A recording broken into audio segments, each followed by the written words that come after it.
given that u t is equals to 0 for minus L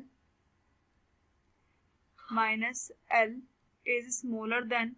to t and t is smaller than to 0, and E sin omega t is 0 is smaller than to t and t is smaller than to L. So now we know that